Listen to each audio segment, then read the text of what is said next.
हालात क्या है और भारत और चीन के बीच इस वक्त क्या चल रहा है और देश भर में कैसे चीन के खिलाफ गुस्सा पनप रहा है, चीन के खिलाफ एकजुट हो रहे हैं लोग, तमाम तस्वीरें पेश करूंगा आपके सामने। नमस्कार, मैं विकास शर्मा। शुरुआत बुलेटिन की बड़ी खबर से। प्रधानमंत्री ने थोड़ी देर पहले कहा कि बलिदान व्यर्थ नहीं जाएगा हमारे जवानों का, और लड़ते लड़ते उन्होंने जान गंवाई है और चीनी सैनिकों को सबक सिखाया है। प्रधानमंत्री ने कहा है कि जवाब की तैयारी हो चुकी है, बलिदान व्यर्थ नहीं जाएगा। 19 जून को सभी दलों के साथ पीएम की बैठक होगी, यानी सर्वदलीय बैठक शाम 5 बजे बुलाई गई है। लद्दाख से अरुणाचल तक आईटीबीपी अलर्ट पर है, तीनों सेनाओं को भी अलर्ट पर रखा गया। और प्रधानमंत्री ने यह भी कहा कि हम शांति चाहते हैं, लेकिन अगर उकसावे की कार्रवाई होगी तो फिर मुंहतोड़ जवाब देना भी हम जानते हैं, और इसीलिए सीमा पर जवानों को खुली छूट दी गई है।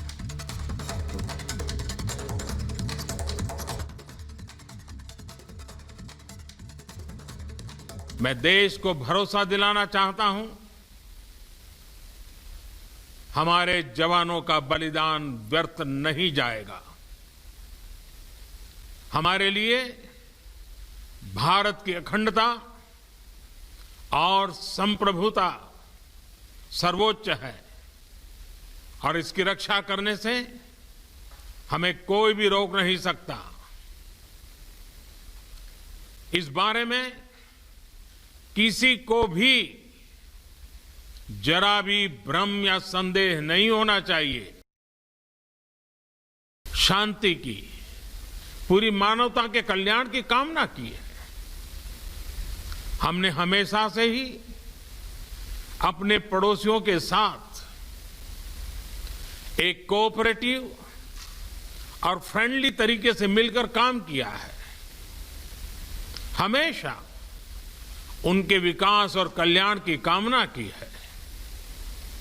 जहां कहीं हमारे मतभेद भी रहे हैं, हमने हमेशा ही ये प्रयास किया है कि मतभेद विवाद न बने, डिफरेंसेस डिस्प्यूट्स में न बदले।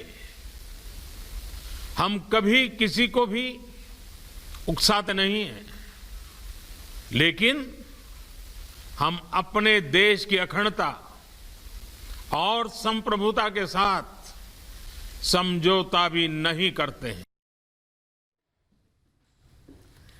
और हमारे साथ इस वक्त खास मेहमान जुड़ चुके हैं। हमारे साथ श्रीराम चौलिया साहब हैं, डिफेंस एक्सपर्ट, उनके पास चलते हैं। सबसे पहले हमारे साथ जी जय सिंह साहब भी हैं, संतपाल राघव जी भी हैं। श्रीराम जी, एक बहुत बड़ी चेतावनी के रूप में प्रधानमंत्री मोदी का ये संदेश सामने आया है कि चीन को बख्शा नहीं जाएगा। हमने अपने जवानों को खोया है, और चीन के खिलाफ अगर चीन उकसावे पर उतर रहा है बार बार, तो सबक सिखाने की तैयारी भारत के पास भी है। और ये बताती है कि किस तरह अरुणाचल प्रदेश से सिक्किम तक आईटीबीपी की गश्त भी बढ़ाई गई है।